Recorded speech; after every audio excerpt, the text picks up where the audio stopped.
नमस्कार दोस्तों, स्वागत है आपको अपने चैनल यूट्यूब वी क्लासेस में। मैं उत्कर्ष वाशनी आपका स्वागत करता हूं। शुरू करते हैं आज की अपडेट्स विद अपडेट्स।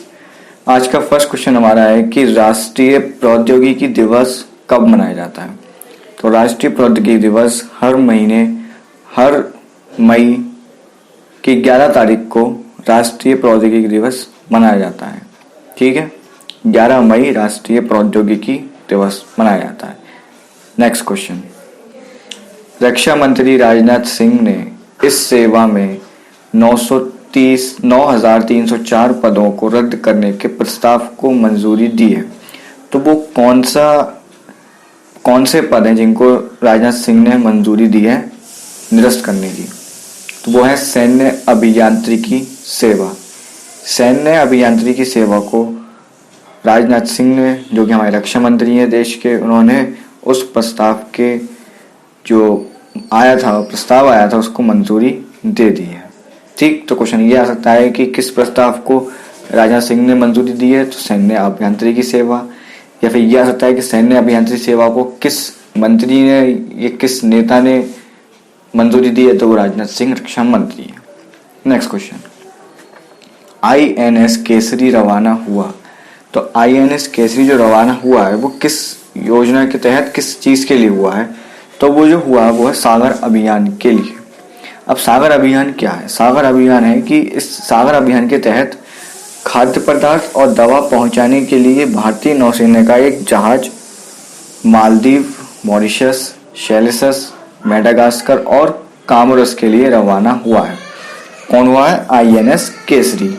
किस अभियान के तहत? सागर अभियान के तहत। और सागर अभियान क्या बताया हमने कि सागर अभियान ये है कि खाद्य पदार्थ और दवाएं पहुंचाने के लिए भारतीय नौसेना का ये जहाज INS केसरी, जो कि मालदीव, मॉरिशस, शेलिसस, मेडागास्कर और कामोरस के लिए रवाना हुआ है।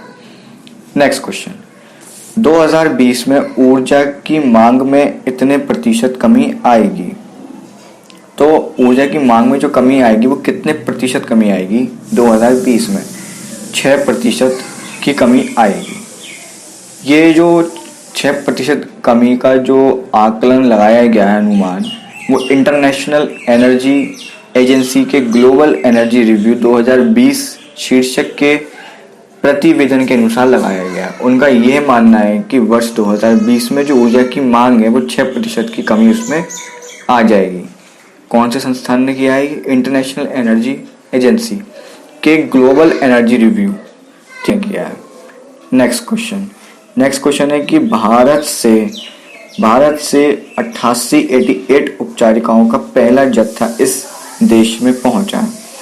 तो भारत से किस देश में पहुंचा है ये हमें बताना है, जो कि पहला जत्था है।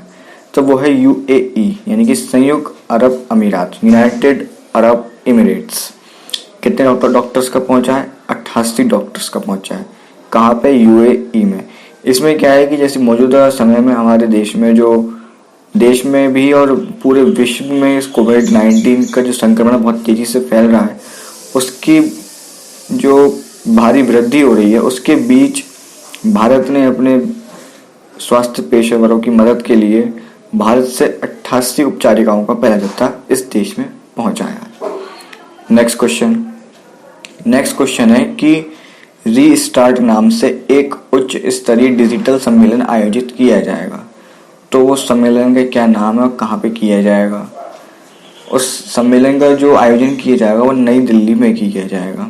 ठीक है, रीस्टार्ट नाम से एक उच्च स्तरीय।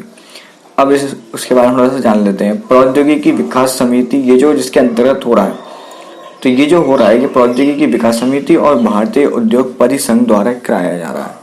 कब कराया जा रहा है? 11 मई 2020 को इसका आयोजन किया जा रहा है। किस शहर में किया जा रहा है? ये हमने आपको बताया, नई दिल्ली में। क्योंकि विज्ञान, प्रौद्योगिकी और अनुसंधान अनुवाद के माध्यम से अर्थव्यवस्था को पुनः शुरू करना। इसका जो रीस्टार्ट का जो उसका तात्पर्य समझिए कि रीस्टार्ट नाम क्यों रखा गया। इसका जो रीस्टार्ट का जो नाम है, जो उसको शुरू करने का जो माध्यम दिया गया, वो ये है कि विज्ञान, प्रौद्योगिकी और अनुसंधान अनुवाद के माध्यम से अर्थव्यवस्था को पुनः शुरू करना। क्योंकि देखिए, पुनः शुरू करना है, हिंदी में इसका पुनः शुरू करना, और रीस्टार्ट का मतलब होता है पुनः शुरू करना। तो उसको इंग्लिश इंग्लिश दोनों बताया गया है। इस नाम से इसको एक उच्च स्तरीय डिजिटल सम्मेलन आयोजित किया गया है ताकि अर्थव्यवस्था को पुनः शुरुआत करा जा सके।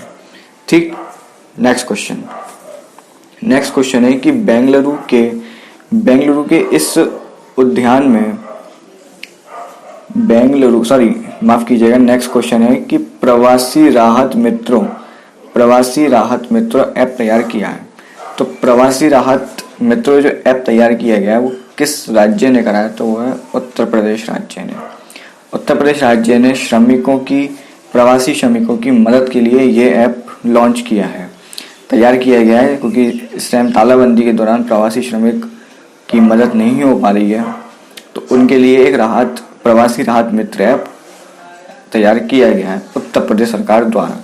नेक्स्ट क्वेश्चन, बेंगलुरु के इस उद्यान ने पशु गोद लेने का कार्यक्रम चलाया है। तो बेंगलुरु का कौन सा उद्यान है? तो उस उद्यान का नाम है बैनरघट्टा जैविक उद्यान।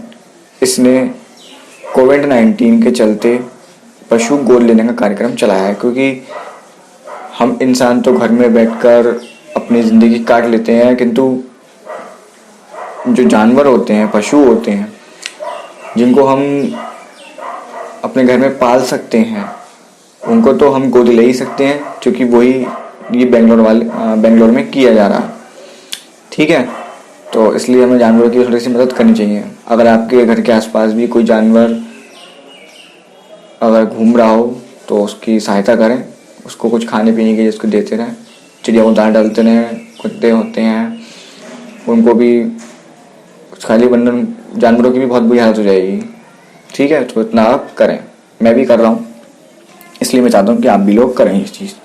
बढ़ते अपने अगले क्वेश्चन की तरफ। अगला क्वेश्चन है हमारा कि DRDO के रिसर्च सेंटर इमारत संस्थान द्वारा विकसित किया गया automatic contactless UVC sanitation cabinet क्या है? इसमें जो किया गया है, पहले इसको समझते हैं कि ये क्या है। इसका आंसर है DRUVS, DRUVS, defence research ultraviolet sanitiser. अब इसको समझते हैं कि ये क्या है सैनिटाइजर। मोबाइल फ़ोन हो या लैपटॉप हो या मुद्रा नोट, पेपर इत्यादि को कीटाणु मुक्त करने के लिए, यानी कि जो हम मोबाइल फ़ोन यूज़ करते हैं, लैपटॉप यूज़ करते हैं, इस पर जो कीटाणु होते हैं उसको मुक्त करने के लिए हैदराबाद स्थित DRDO के रिसर्च सेंटर इमारत संस्थान द्वारा ये विकसित किया हुआ ऑटोमेटिक कॉन्टैक्टलेस है, इसलिए हम इसकी सफाई कर सकते हैं। नेक्स्ट क्वेश्चन है कि DRDO के द्वारा स्वचालित UVC सैनिटाइजिंग यंत्र,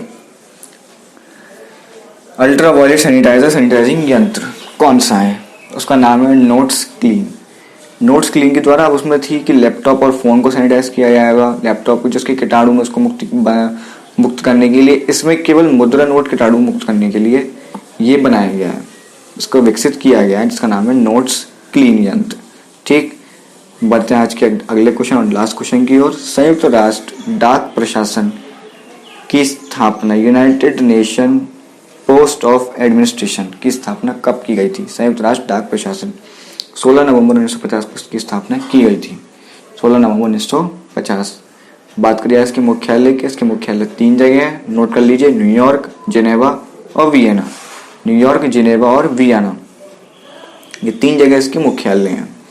तो ये थी हमारी आज की अपडेट्स। उम्मीद करते हैं आपको पसंद आया होगा और काफ़ी नॉलेज मिली होगी।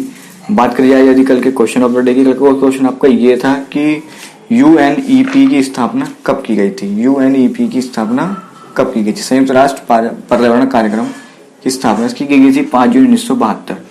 5 जून 1972 को संयुक्त राष्ट्र पर्यावरण कार्यक्रम की स्थापना की गई थी, जिसका मुख्यालय नैरोबी जो कि केन्या में है। अब बात करिए आज के क्वेश्चन ऑफ द डे की। आज का क्वेश्चन ऑफ द डे आपका यह है कि भारतीय नौसेना की स्थापना कब की गई है? भारतीय नौसेना की स्थापना कब की गई? हम अपनी प्रीवियस क्लास में आपको इसका जो आंसर है वो बता चुके हैं कि भारतीय नौसेना की स्थापना कब की गई है। तो उम्मीद करते हैं कि मज़ा आया होगा आपको और काफ़ी हेल्पफुल रहा होगा आज का क्लास।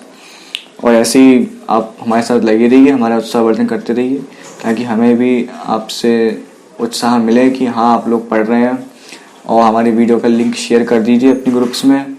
और आने वाले कुछ टाइम में हम जीएस पर आने वाले हैं अभी कुछ टाइम बाद, क्योंकि मौजूदा समय में कोरोना के चलते मैथ के सर और आपकी हिंदी के सर वो अभी नहीं आ पा रहे हैं, उनसे अभी हमारा संपर्क नहीं है। तो इसलिए जब तक वो अपसेंट हैं तब तक हम ही आपका क्लास लेंगे। देखते हैं अगर हिंदी और मैथ का हमें टाइम मिलता है उसमें तो करते हैं, वरना हम अपने जीएस तो कंटिन्यू करते ही हैं। तो आने वाले कुछ समय में हम जीएस का स्टार्ट करने वाले हैं। तो अगर अभी तक आपने हमारे चैनल को सब्सक्राइब लाइक नहीं किया तो उसको लाइक और सब्सक्राइब करिए, ताकि हमारे वीडियो का जो भी हम डालें उसका फर्स्ट नोटिफिकेशन आप तक हैंड टू हैंड एकदम आ सके और आप उसको अधिक से अधिक पढ़ सकें। ठीक है, कुछ समय बाद हम इस पर पीडीएफ भी स्टार्ट कर देंगे। और जैसे ही अगर मैं समझता हूँ किसी वीडियो में मेरे 100 लाइक्स अगर आ जाते हैं तो मैं उस पर पीडीएफ डालना स्टार्ट कर दूंगा, ताकि मुझे लगे कि हाँ कुछ स्टूडेंट पढ़ रहे हैं। इसलिए मैं पीडीएफ नहीं डालूँ। मेरे पीडीएफ न डालने का कारण सिर्फ यही है कि मुझे लगना चाहिए कि हाँ नोट्स बच्चे जो हमारे स्टूडेंट्स हैं वो पढ़ रहे हैं, वरना फिर मैं इतनी मेहनत नहीं करूँगा। ये ठीक है ना। तो मिलते हैं अपने कल की नेक्स्ट वीडियो में। Good bye and best of luck. पढ़ते रहिए और